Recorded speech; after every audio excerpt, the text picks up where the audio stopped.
Well, Mondays have always been considered, as I always say, the most boring day starting the week. But however, here in DWZ, we like to make things a lot more interesting so your Mondays don't get a little boring. So today we're going to be reviewing some recent events from this past weekend. We have, of course, Pro Wrestling Noah with One Night Dream that features a lot of previews before the N1 Victory tournament that'll take place very soon. We even have a very interesting pro wrestling debut with Jimmy Wing Yang and his daughter Jazzy making the Pro Wrestling Noah debut. And of course, we ended with Ganbare Pro with the French Connection, a very interesting show that took place. This is coming off the heels from the Wrestle Sekigahara show, and I can't wait to review what really took place on this one. And of course, we got some news updates to tell what's been going on in the world of pro wrestling, such as what events the promotions are in fact putting out, who's booked, what matches are set, any wrestlers who are injured or been signed with any promotion, the whole enchilada. So, let's get ready for another episode of the Deleted Wrestle Zone.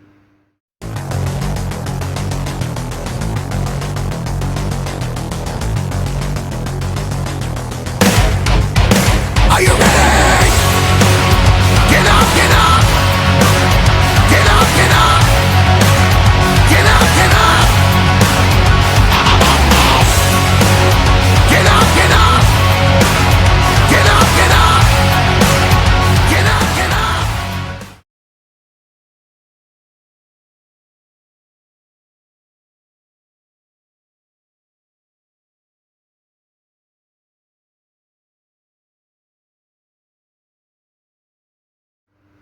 Welcome everybody to Deleted Wrestle Zone, all things that is pro wrestling with AEW, NXT, New Japan Pro Wrestling, Impact Wrestling, the National Wrestling Alliance, various promotions, wrestlers, matches, and championships. I am your host, Gerard here. So, if you are new to the channel, welcome. So, if you like this channel, please subscribe. And if you like the episode, please click like. Now, let's get this show started with our very first review from Pro Wrestling Noah One Night Dream. Now, this particular show took place in Korakuen Hall on the 15th of this month of July.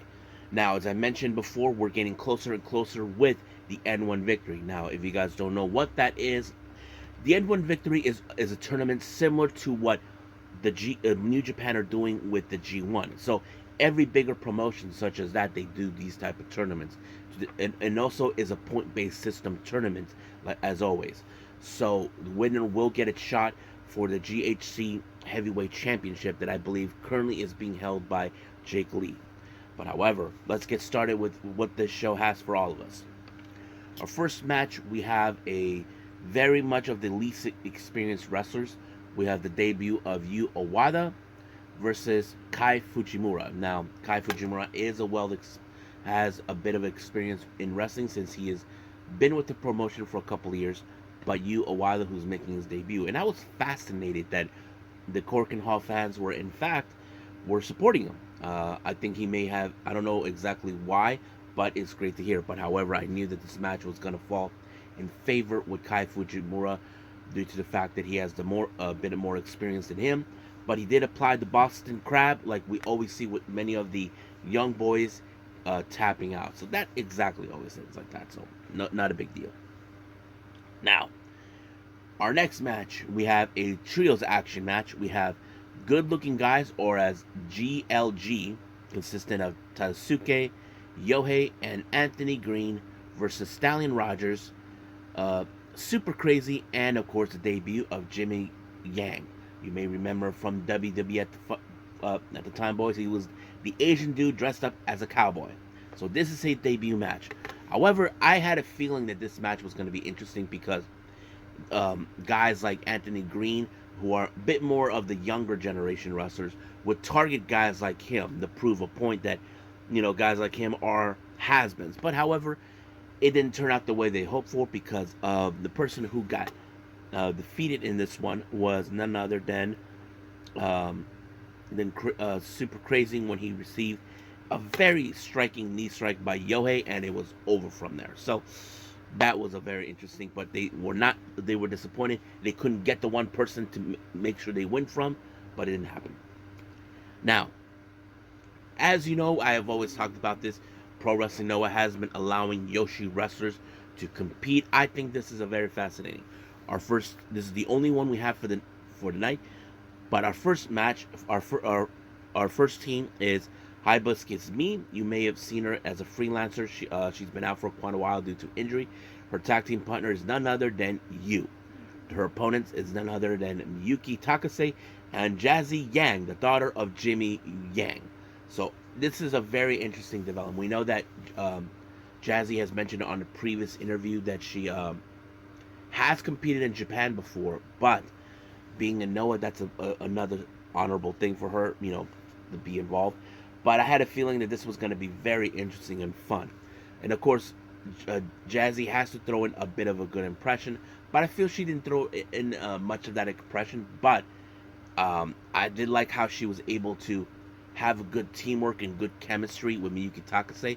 I did mention this to a friend that I feel that Jazzy will be well taken care of since Miyuki Takase is a veteran and she's a well-recognized wrestler in the Yoshi world, mostly doing freelancing. But however, it was Jazzy who picked up the win with a moonsault on Hibiscus Me, and it was over right from there. And of course, in the post-match comments, Jimmy actually went to congratulate his daughter and Miyuki, and I thought that was great for him. Even though he lost his match, at least he can be there for his daughter.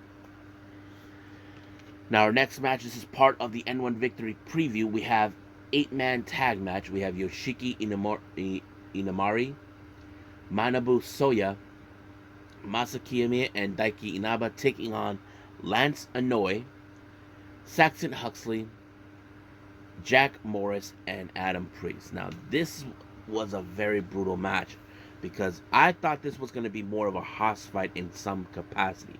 I mean, look, you got Manabu Soya and Masa Kitamiya. Both guys were members of Congo, and Masa left due to his distrust for Katsuhiko Nakajima, and of course Manabu stayed with the unit until they was disbanded. I thought that maybe their strength that they would help out in some capacity, but not this case. It was, of course, a big splash by Lance Anoa'i onto Manabu Soya to pick up the win. So basically, this is part of the preview that we talked about. Now, our next match, we have Go Shiozaki teaming up with Hijo del Dr. Wagner Jr. They take on Keno. Surprisingly, I failed to mention this. Keno has abandoned the red look and gone blue. He teams up with the current GHC heavyweight champion, Jake Lee.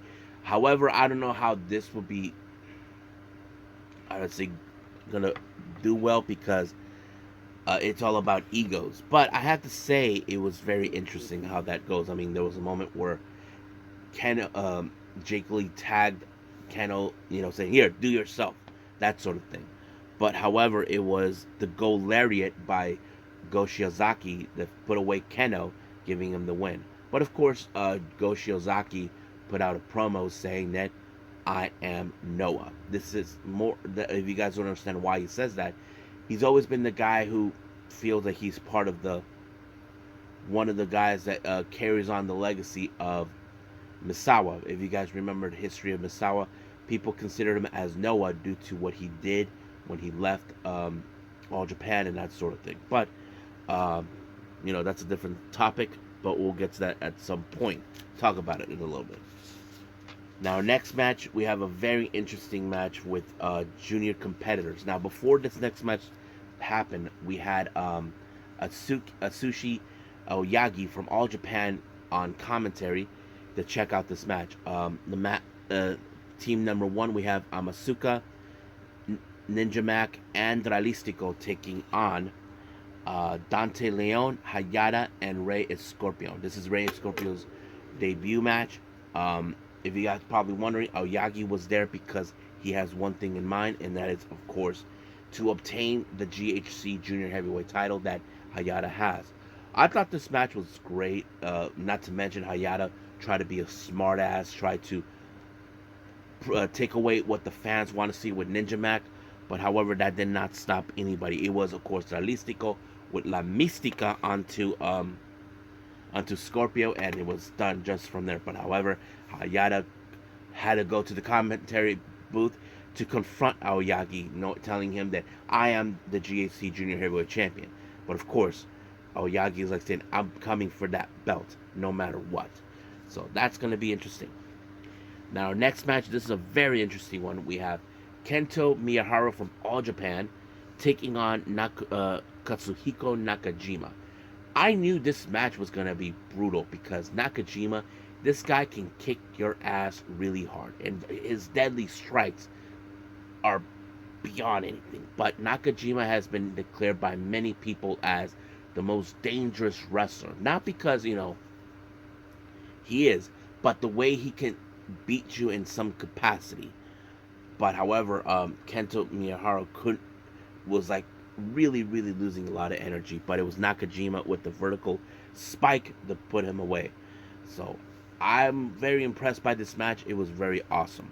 I mean, Nakajima is one of the most dangerous wrestlers. I would like to see him face against Minoru Suzuki one of these days. But that's another conversation for another time. But for now, this is how things end in Pro Wrestling Noah. So let's move on with our next and final review, Ganbare Pro.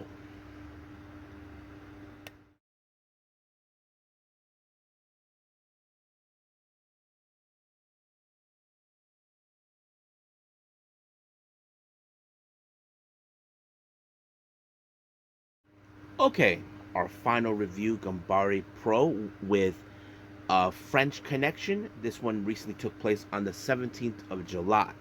Now, this is coming off from a week later after their Wrestle Sekigahara pay-per-view in Ottawa Gymnasium. For the record, I did not see that particular event. I wish I could do it. I've been debating about seeing if I want to get to subscribe to Wrestle Universe, because there's two subscriptions I want, and that is Stardom and that, but we'll see about that in the future. But right now, this is the French Connection show, so let's get started. Our first match, we have Yuki Kansaki taking on Tyson Mayaguchi. Now, Kansaki is a new wrestler. I had a feeling that this match was definitely going to go with Mayaguchi. But however, during the entirety of the match, he took the fight outside the ring and started tossing Kansaki outside through the chairs. Audience tried to, try to soften him up a bit.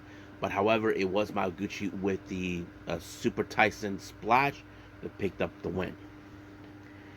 Now, our next match is an intergender tag match. We have Yoshiko Hasegawa teaming with Yumehiro Imamari, taking on Arukaze and Hartley Jackson. Now, interesting thing about this is because recently I have seen Arukaze and Hartley Jackson getting along great as a tag team, but they have proven why they are becoming a much stable team.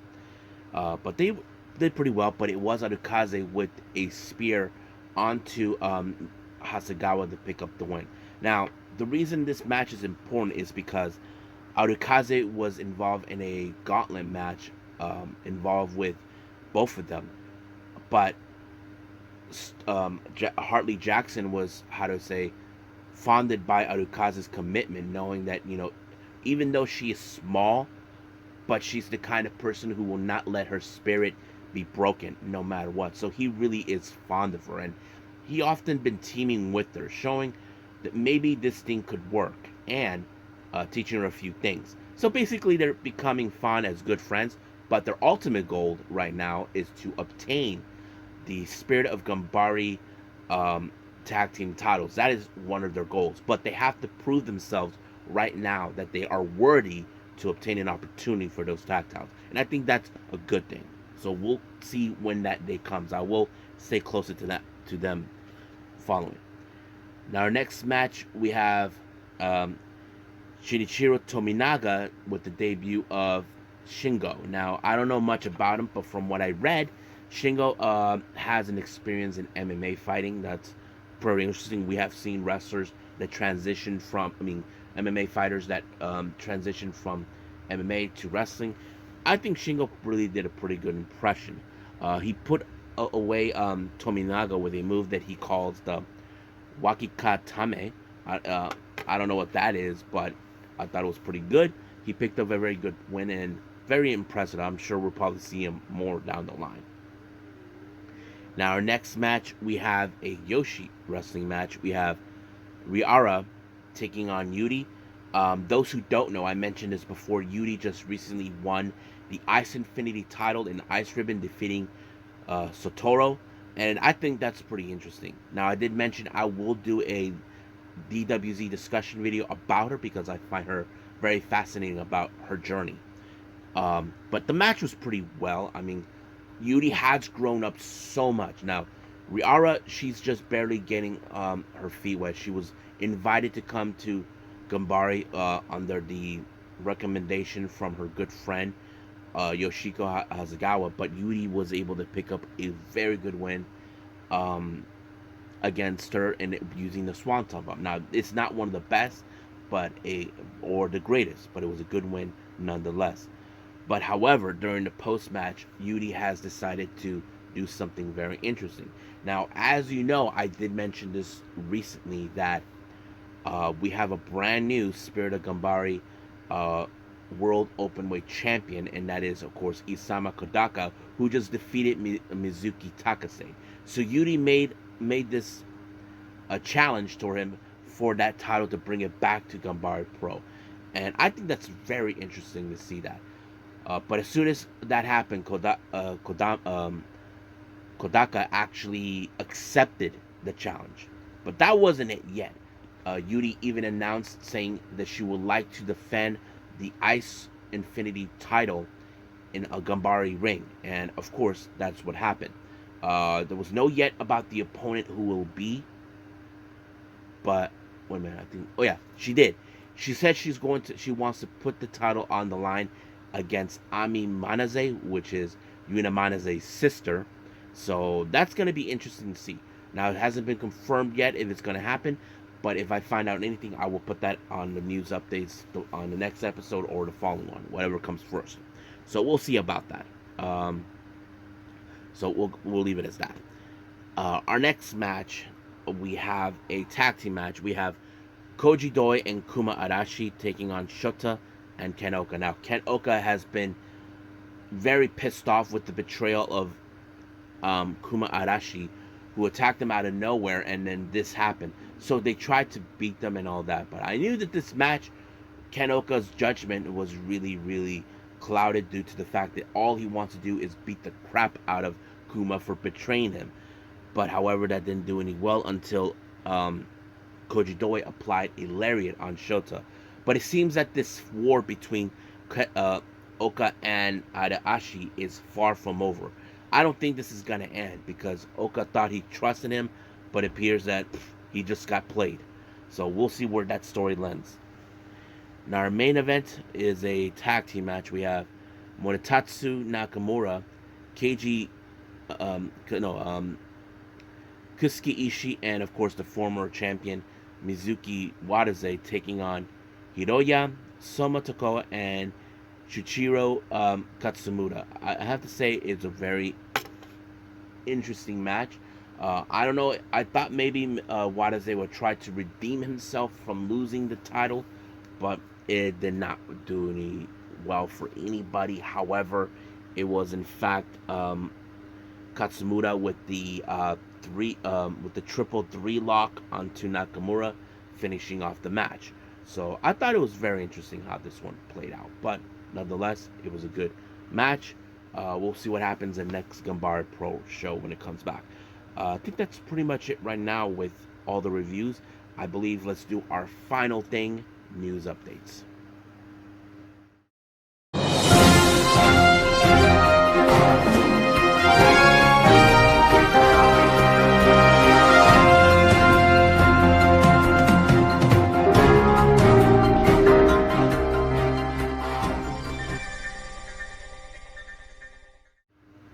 Okie dokie. So, let's talk about our news updates here. So, this is what we have. First things first, we want to give a congratulations to Shotzi Blackheart. If you guys have heard already, she's announced her engagement. Truth to be told, I did not know she was seeing anybody. It's kind of interesting that she keeps these type of things private. I know she talks about her dad in the past, but this something I did not know. But one thing is interesting recently, as you guys saw. Now I don't watch SmackDown or Raw, but I did see the clip where she actually shaves her head. I don't know what was that all about, but we'll see. But as I said, congratulations, Shotzi Blackheart, on your engagement. Now, the All Star Junior Festival USA has announced 2 new entries. Our 7th entry is none other than Doiki. I'm happy for that. And our 8th entry is none other than Dragon Kid. I'm like, great. I love it. So that's going to be fun. Now, interesting developments have now come around from from Yoshi Promotion, Pro Wrestling Wave. If you guys have been aware recently about this, Hikaru Shida is the current Regina the Wave champion, which is the top title of the promotion. Now, much like any promotion, they do one of those tournaments that are point-based system. They had the recent one just called the Catch the Wave. However, they just finished with the tournament, and the winner is none other than Asuka, but we know her as Veni here in the States. The winner gets a future shot of the Regina the Wave title, so it's still unclear when it's going to happen. It's going to happen, but when and where, that's the thing that we don't know. But I will stick close to this when it's a rise. West Coast Pro for the From the West Coast with Love that will take place on the 10th of September. They announced that Lee Moriarty makes his return, so that's going to be interesting. Now it's official down in JCW for the Dog Day afternoon on the 20th of August. The JCW World title will be defended. Jordan Oliver defends his title against his former teammate and friend, Griffin McCoy. Now, if you guys don't know what's been going on in this whole thing, a few months back, Griffin was basically feeling frustrated that all of a sudden Jordan Oliver was the one who has this title. He felt that he should have been a well-deserved opponent, but he decided to take this a little way too personal with him. But sooner or later, this was going to happen. He did one recently, in the last JCW event, a #1 contendership. So we will stick close to that. The House of Glory, as you know, they've been doing, they announced the High Intensity event on the 18th of August. They even announced for 6 participations for the Suicidal 6-way match. They already announced Super Crazy involved. Their next person they involve is a alumni who's been with the promotion before and trained under Amazing Red. That is, of course, one half of Private Party, Isaiah Cassidy. So that has been announced. Now, a very interesting development has taken place for AAA Lucha Libre. As you know, I mentioned this before. Rush and Bandito has officially quit AAA. We don't know what's the instance, but the theory was that they want to do this because they were strictly forbidden to work at the Forbidden Door pay-per-view. Because of their connections with AAA, it kind of gave them that backfired. So it would make sense. But I did mention before in a previous update about this that it's only a matter of time until the ones who are currently with AEW, like the Lucha Brothers, Commander, I'm trying to remember who else, will eventually leave AAA. And right now, it already happened. The next person to leave has been announced, and that is none other than Rey Fenix. So Rey Fenix has announced that he will be leaving AAA. It's very interesting how this happens. So I'm sure that Conan, who is like the booker, director, whatever he does, is totally butthurt over this. But whose fault is this? Well, AAA was the one who told them not to do this. But I know Andrade had spoken ill will about AAA in the past, but that's how it is. I mean, AAA is one of the most popular promotions down in Mexico, but we'll see how this turns out. next update, Prestige Wrestling has announced for two things on two different events. As you know, we have the Roseland 6 taking place on the 1st of September. Shun Skywalker makes his debut. His opponent is none other than Kevin Blackwood.